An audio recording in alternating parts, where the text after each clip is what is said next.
Meus irmãos, graça e paz, nós vamos abrir a Bíblia, a palavra de Deus, no Evangelho segundo Marcos. Não pregaremos em Efésios hoje, provavelmente o domingo também não. Deus sabe. Mas abra a sua Bíblia em Marcos capítulo 5, 21 a 24. Já pregamos na igreja nesse texto. É um texto que sempre em momento oportuno eu gosto de retornar a ele, pregar, porque é uma mensagem que fala muito ao meu coração. Essa história verídica que aconteceu, a maneira como Jesus agiu, a maneira como essa pessoa procurou Jesus. E sempre é bom nós relembrarmos, desses acontecimentos para também aplicarmos na nossa vida no dia a dia. Então Marcos 5, 21 a 24, depois de 35 a 43, há um corte aí na história, por isso nós vamos ler assim.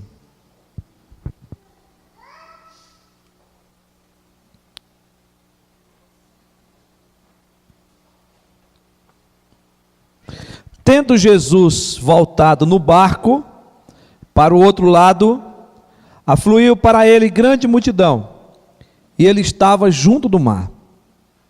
E eis que se chegou a ele um dos principais da sinagoga, chamado Jairo, e vendo-o, prostou-se aos seus pés, e insistentemente lhe suplicou: minha filha está à morte, vem, impõe as mãos sobre ela, para que ela seja salva e viverá. Jesus foi com ele. Falava ele ainda, quando chegaram alguns da casa do chefe da sinagoga, a quem disseram: tua filha já morreu, por que ainda as incomoda o mestre? Mas Jesus, sem acudir a tais palavras, disse ao chefe da sinagoga: não temas, crê somente.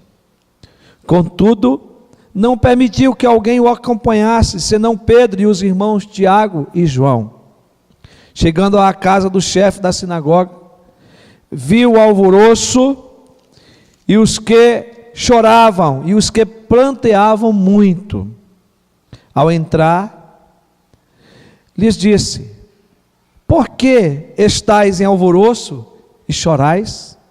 A criança não está morta, mas dorme. E riram-se dele. Tendo ele, porém, mandado sair a todos, tomou o pai e a mãe da criança e os que vieram com ele, e entrou onde ela estava. Tomando-a pela mão, disse: Talita cumi, que quer dizer: menina, eu te mando, levanta-te. Imediatamente a menina se levantou e pôs-se a andar, pois tinha 12 anos. Então ficaram todos sobremaneira admirados. Mas Jesus ordenou-lhes expressamente que ninguém o soubesse, e mandou que desse de comer à menina. Pai, a tua palavra foi lida, e nós estamos diante da tua santa e sábia e gloriosa presença nessa noite. E nós queremos, ó Deus, pedir que o Senhor fale ao nosso coração, que, ó Deus, o Senhor ministre o mais profundo da nossa alma. Nós precisamos ouvir tua voz, Senhor. Ó Espírito Santo de Deus, só tu tens esse poder de fazer com que essa palavra seja aplicada e vivida por nós, em nome de Jesus. Amém. Meus queridos, a nossa vida tem momentos que nós somos mais firmes e momentos que nós somos mais levados, às vezes, pelas circunstâncias. Quando eu digo firme, é quando a sua fé está firme e inabalável. Aí existe um momento da nossa vida que as circunstâncias nos abalam. Quando eu recordo desse texto e leio esse texto, sempre eu lembro de uma cena na minha sala de aula, quando eu estava fazendo o curso de teologia, de um irmão da igreja que estava passando uma grande luta. E ele era um homem muito crente, ali com a gente, dedicado, de oração, de uma perseverança firme. Mas no dia que ele recebeu a notícia da sua mãe, que ela estava com câncer, e que estava desenganado dos médicos, ele se abalou demais da conta. E a primeira pergunta que ele fez para o nosso professor de teologia na classe foi o seguinte: reverendo, o senhor crê em milagre? E esse professor nosso era muito engraçado, ele já era idoso, né? E parece que eu estou vendo ele dizendo: como não, meu irmão? Como não? Como que eu não vou crer em milagre? Se Jesus faz milagre, se ele fez na Bíblia e ele não mudou, ele é o mesmo. E naquela hora ele queria questionar o porquê, mas ele, na verdade, ele estava precisando daquela hora de uma palavra de confirmação no coração dele, uma palavra que lhe desse esperança. E aquilo que ele queria naquele momento era só ouvir: Jesus ainda faz milagre, Jesus ainda pode curar. E irmãos, nós estamos aqui diante de um texto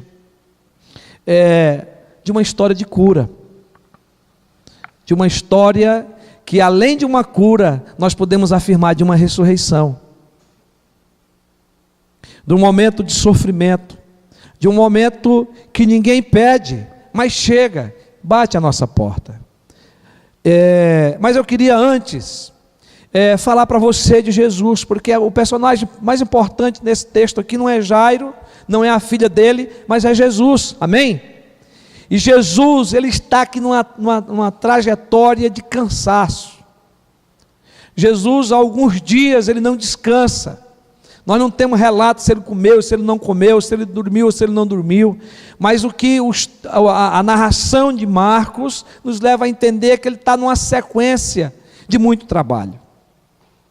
E essa sequência, ela é colocada aí, em primeiro lugar, que Jesus está à beira-mar. Marcos relata, não é? E no capítulo 4, versículo 1, aí se presume que seja o mar da Galileia, que Jesus está, não é? E diz aí que do barco, Jesus ensinava a multidão. Então havia uma multidão, os discípulos estavam lá, mas havia muitas pessoas, e Jesus se colocava em pé nesse barco, para que ele pudesse discursar, para que ele pudesse falar às multidões. As pessoas estavam em busca de conhecer Jesus, as pessoas queriam ouvir Jesus. Então isso é muito importante no texto, mas o versículo 10 nos informa que por um período ele ficou só com os seus discípulos, e deu a explicação da parábola, porque Jesus falava por parábola, e Jesus tinha aí contado a parábola, e com alguns enigmas, e todo o povo não entendeu. Mas Jesus agora vai dar o significado dessa parábola só para os seus discípulos. Depois você pode explorar o texto e ver do que se trata. Eu estou apenas narrando aí a sequência da trajetória de Jesus. E aí, após ele dar essa explicação da parábola, ele conta outras parábolas, e ali naquele mesmo tempo, naquela mesma sequência. Então, no versículo 35, nós temos a informação de que naquele mesmo dia, veja bem, vários acontecimentos, uma sequência de trabalho. Jesus, como homem, ele também se cansava, ele também ficava exausto, e naquele mesmo dia, sendo já tarde, ele despediu a multidão, e os seus discípulos levaram para o outro lado, provavelmente por uma necessidade de isolar o mestre, de levar ele para um lugar para descansar, pois Jesus estava cansado. Mas eles vão a uma viagem ao longo do lago da Galileia.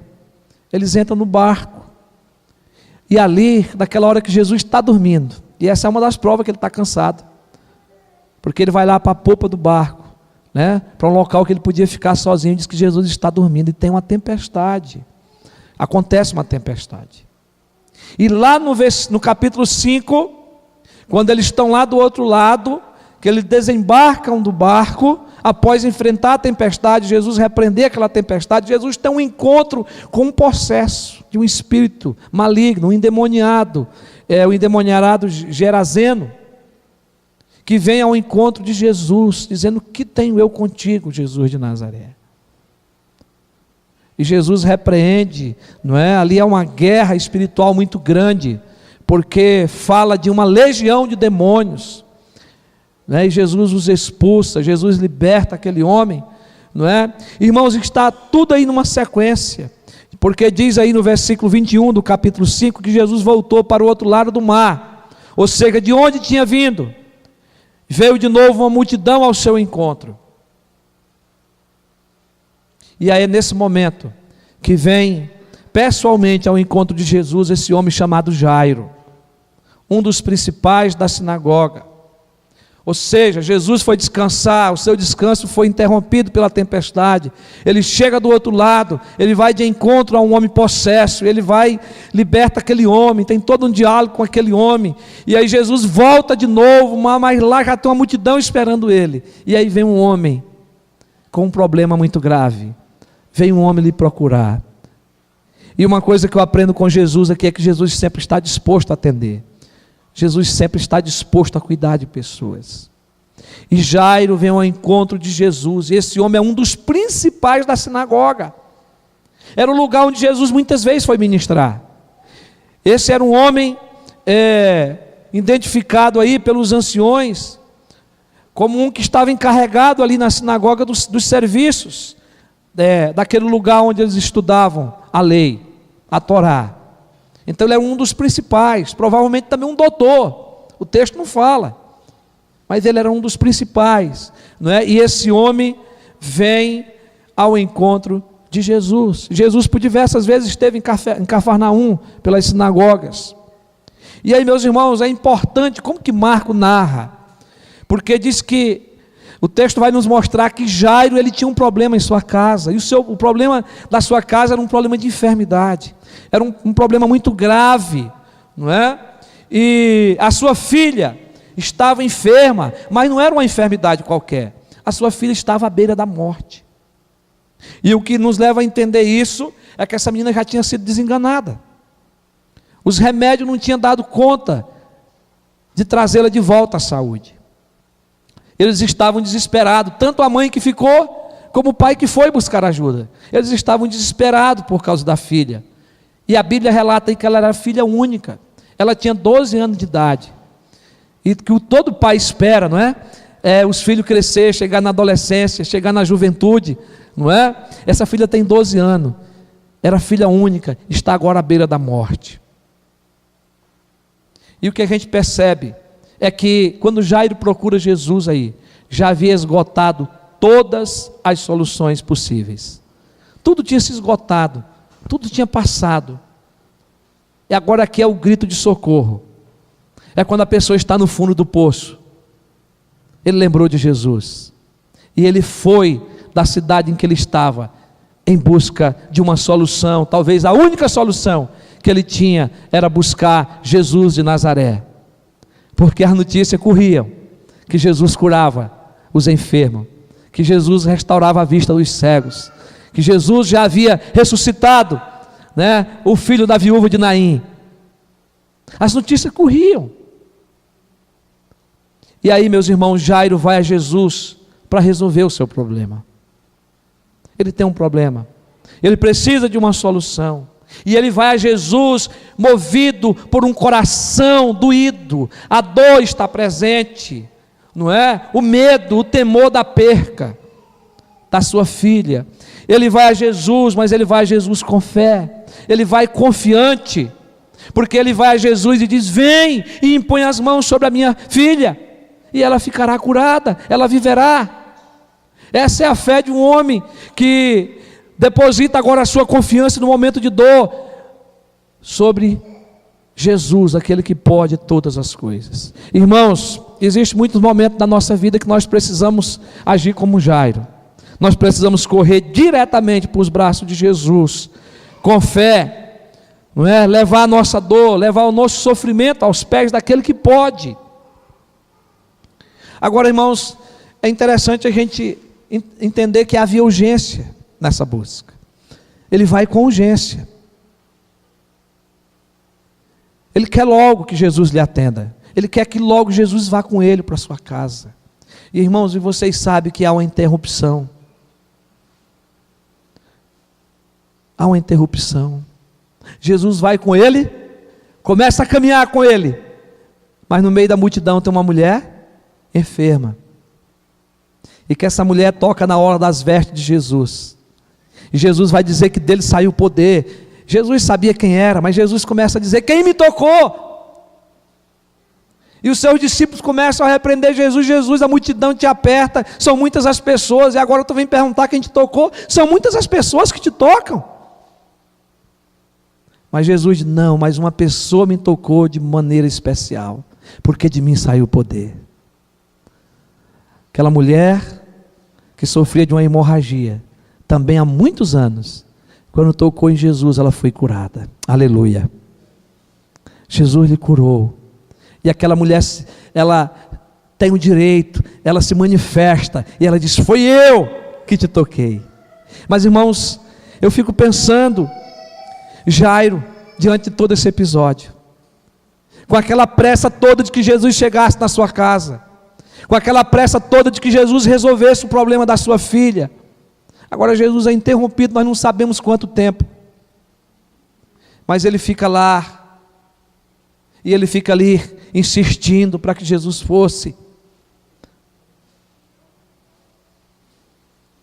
com esperança no seu coração. E eu acredito que a esperança aumenta naquele momento de desespero, porque ele vê uma mulher sendo curada,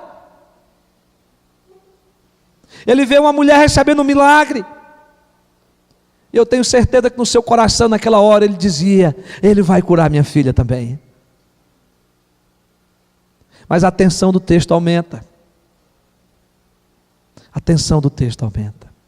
Mas eu quero antes dizer para você, e usar como tema, que Jesus se importa com a nossa dor. Amém? Jesus se importa com a nossa dor. Eu não sei o que está doendo em você. Eu não sei a tua enfermidade, a tua luta, a tempestade que você passa, mas eu quero dizer que seja o que for que esteja doendo, Jesus se importa com a sua dor. Jesus se importa com você. E Jesus quer que eu e você o procure, como Jairo, com fé, com perseverança, até com pressa. Vem logo, Jesus, vamos comigo, resolva o meu problema. Porque essa é a parte do homem, da mulher que busca a Deus. Você pode fazer isso, você pode correr a Jesus, você pode gritar por Ele, você pode orar, você pode pedir socorro, você pode buscar todos os meios que Deus deixou, procurar o médico, a medicina. Mas você precisa correr para os pés do Mestre, você precisa ir aos pés da cruz de Cristo, como nós cantamos: quero estar aos pés da cruz, quero estar com Jesus.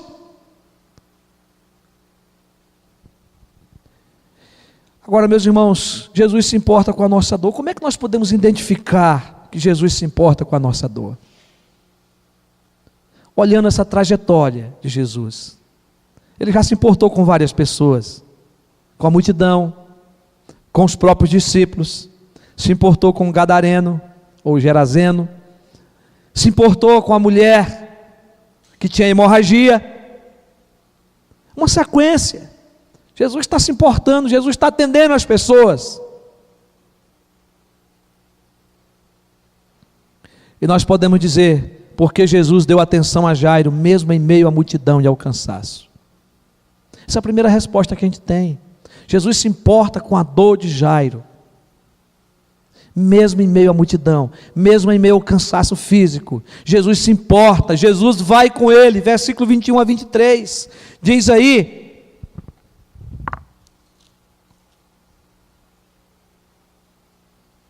que Jesus foi com ele.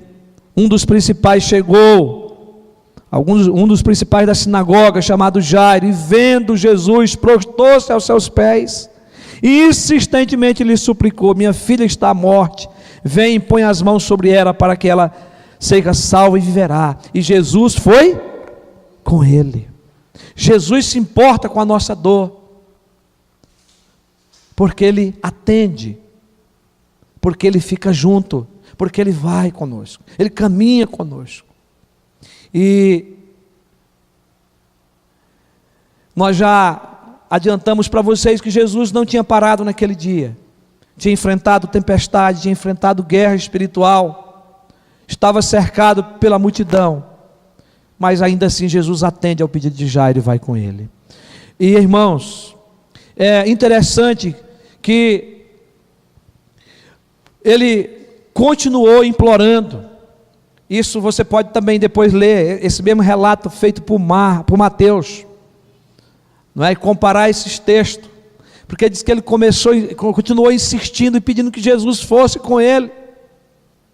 E sempre na caminhada de Jesus, quando as pessoas insistiam com Jesus, havia pessoas para dizer: não incomode o mestre, não incomode, não vê que Jesus está ocupado, você não está vendo que ele já está cansado, você não já viu tantas pessoas que ele atendeu hoje, não incomodes o mestre. Mas quem busca, encontra, quem bate, abrir-se-lhe-á. Aquele homem, ele continuou insistindo ali, Jesus o atendeu, Jesus foi com ele. E aqui é interessante porque ele diz para Jesus: minha filhinha está à morte. E alguns teólogos, né, que falam desse texto, ele diz que aqui Marcos descreve essa vida angustiada que o pai dessa menina leva, não é? E Marcos, então, uma boa parafrase no grego aí seria essa daí mesmo, de dizer, né, a minha filhinha está à morte. Uma forma de expressar o sofrimento, a angústia que ele estava sentindo no coração. E é isso que Marcos quer que a gente entenda, né? Então ele usa aí uma parafrase no grego, para que a gente possa entender a intensidade, não é, desse sofrimento. Então Jesus se importa com a dor de Jairo, e Jesus vai com ele. Jesus vai caminhar rumo à casa de Jairo. Jesus vai ali, não é, para que ele possa entender que ele está preocupado com ele, e que ele vai até a sua casa resolver esse problema. Mas, meus irmãos, nós podemos também identificar que Jesus se importa com a nossa dor, porque Jesus não só foi com ele, mas Jesus vai com o intuito, não é, de ajudá-lo, com o intuito de chegar à sua casa, com o intuito de estar com a sua família, com o intuito de resolver o seu problema. Jesus poderia mandar um recado, Jesus poderia repreender dali mesmo aquela enfermidade, mas Jesus quer estar com Jairo. Ou seja, Jesus, mesmo em meio à multidão e ao cansaço, ele dá atenção, ele se importa, mas Jesus, ele vai à nossa casa, ele vai até onde está o nosso problema, ele vai até onde está a nossa família, ele vai para nos socorrer, não é? E Jesus foi com ele, porque Jesus se importa com a nossa dor. Jesus foi com ele, mesmo que para Jairo, diante de toda aquela situação que vem de encontro, aquela mulher enferma, mesmo parecendo demorado, Jesus não perde na sua mente a importância de chegar até a casa de Jairo e de resolver o problema da sua família, o problema da sua dor. Parece demorado. Eu acredito que para Jairo Jesus não ia chegar, porque o sofrimento era grande, a preocupação era grande, mas Jesus vai com ele. Jesus vai conosco, meus irmãos, mesmo que tudo pareça estar perdido, mesmo quando nós não vemos mais solução alguma, Jesus vai conosco, Jesus caminha conosco, Jesus vai de encontro ao nosso problema. E aí, meus irmãos, a pergunta que é feita aos amigos de Jairo vem ao encontro dele, vem trazer uma notícia. Qual é a notícia? A tua filha já morreu. Porque ainda se incomoda o mestre. Tua filha já morreu.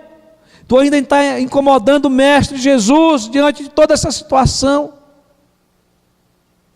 E aí, meus irmãos, o que nós podemos ver aqui é que indica que aqueles homens que vêm da casa de Jairo, nós não sabemos a distância, mas percorreram pelo caminho, eles vêm com uma convicção e uma certeza que não tem mais nada a ser feito. E eu sei que você já passou por momentos assim na sua vida, que você já chegou e disse: não tem mais nada a ser feito. Aquele homem que está cheio de esperança, aquele homem que viu Jesus fazer um milagre, agora é aquele mesmo homem que ouve daqueles seus amigos que chegam e diz: olha, tua filha já morreu, não incomoda mais o mestre, já acabou, vamos embora, vamos enterrar sua filha, acabou a esperança. E aí, meus irmãos, é a hora que Jesus fala, é a hora que Jesus entra em cena de novo e diz para Jairo: Jairo, eu falei que eu ia contigo, não importa o que aconteceu, demorou, a filha morreu, mas a minha palavra para ti, Jairo, é a seguinte: não temas, não tenha medo, creia somente, creia somente. Era a mesma coisa de Jesus estar dizendo para Jairo: Jairo, eu sou Deus, Jairo, eu sou o dono da vida, é eu que a dou, é eu que tiro. Continue crendo, continue com a esperança, aquela esperança de quando você me procurou lá atrás, quando você disse que sua filha estava doente e que você creu que eu podia fazer algo pela sua filha. Continue crendo, Jairo, não temas, não tenha medo. E é importante, irmão, que os dois verbos se encontram no tempo presente no grego.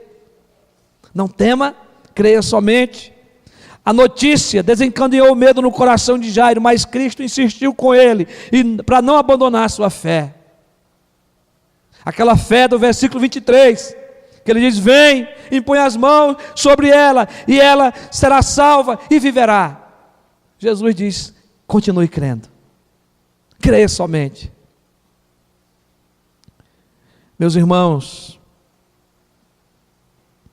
e a verdade é que Jesus vai para aquela casa, e a primeira coisa que Jesus faz é acalmar as pessoas que estão em alvoroço.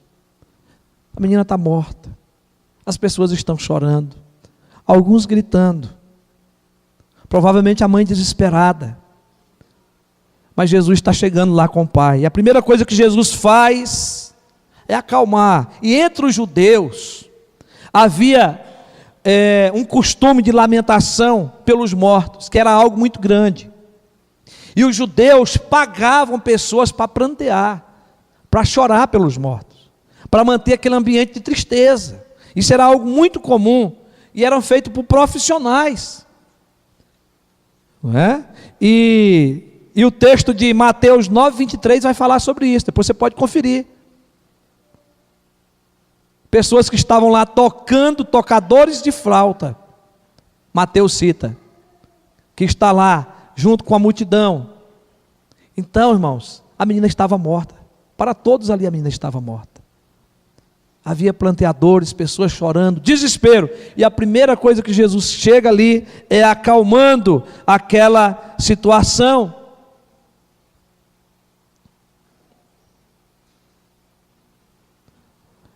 Diz aí que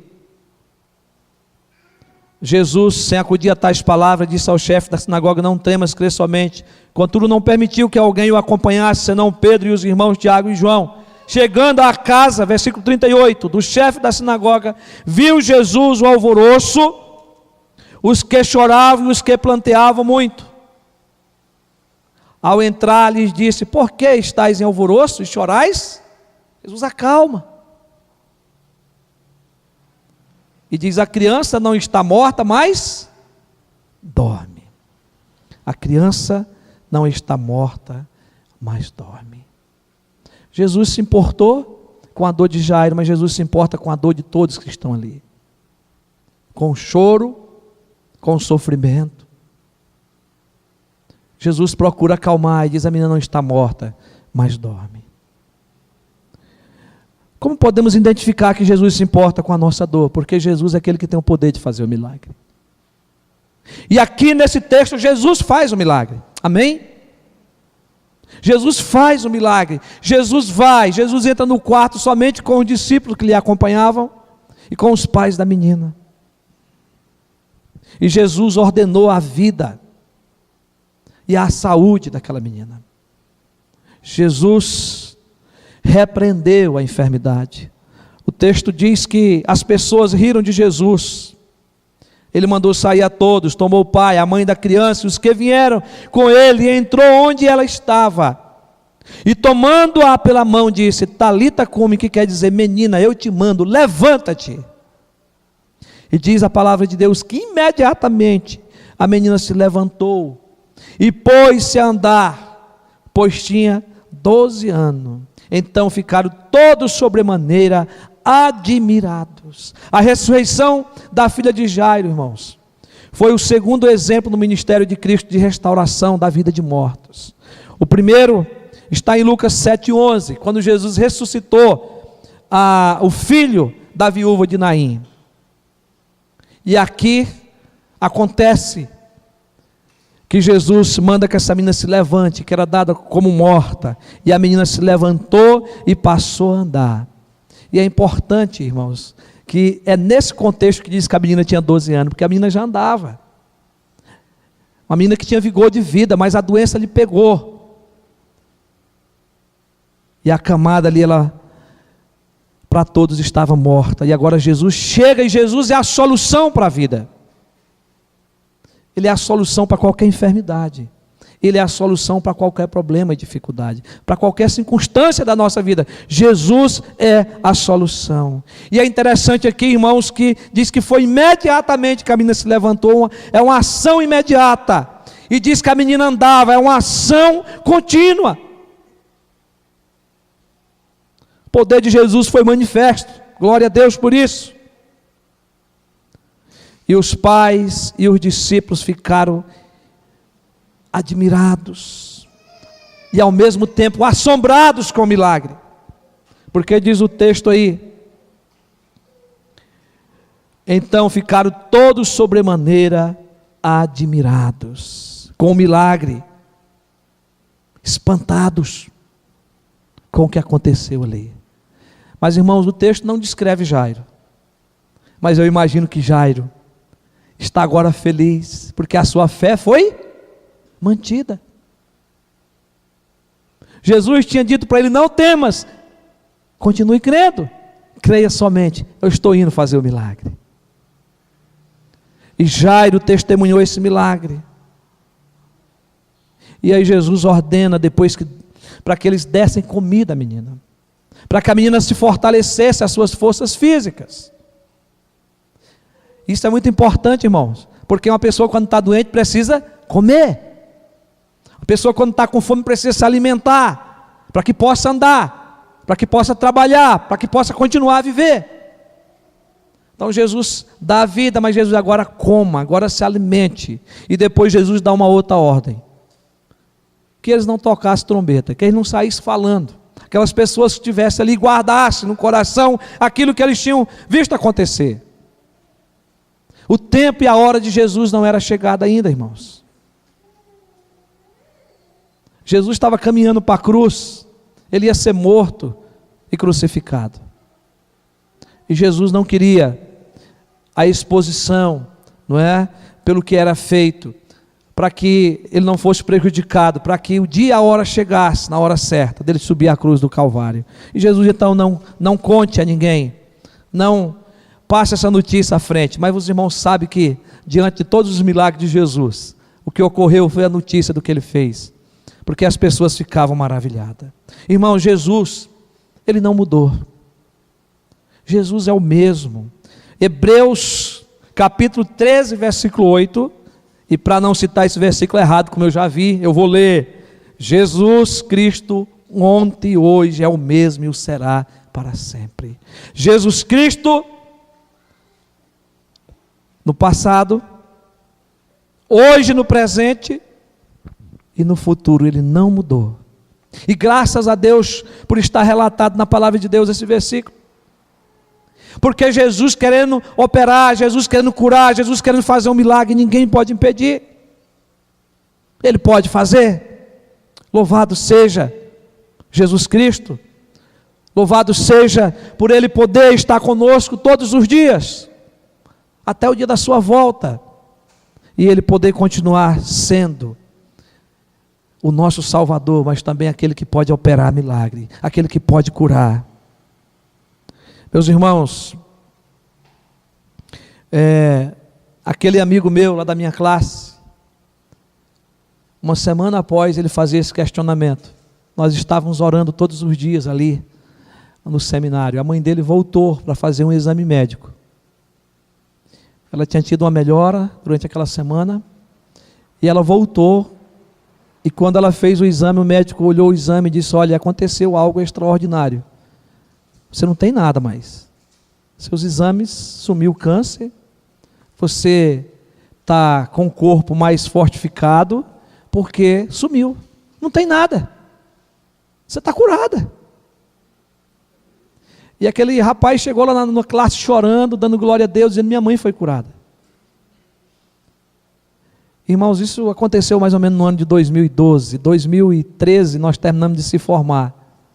E a mãe dele estava bem, com vida. E ele glorificando a Deus pela cura da mãe, pelo milagre que Deus fez na vida dele, porque era o sonho da mãe dele, ver ele terminar, não é, e se formar ali no seminário. Meus irmãos, Deus não mudou. Deus é o mesmo.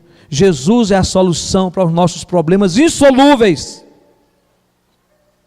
Ele se importa com a sua dor. Ele se importa com a minha dor. Só Ele pode nos ajudar. E Ele tem as maneiras certas de fazer. Ele pode usar o médico, Ele pode usar a medicina, mas Ele pode operar milagrosamente. Porque Ele usa o seu poder como Ele quer. E tudo que Jesus faz é para a glória de seu Pai. E tudo que nós recebemos de Deus, de Jesus, é para nós glorificar o nosso Pai. Porque a vida do crente é uma vida de adoração, de culto, de glorificação a Deus. Então que Deus nos abençoe e que nós possamos olhar para Jairo, para essa fé, para essa esperança, para essa perseverança, mas olhar para o Mestre Jesus, que pode todas as coisas, que é o dono da vida, que tem poder de curar, de restaurar e até mesmo de ressuscitar mortos. Que Deus nos abençoe.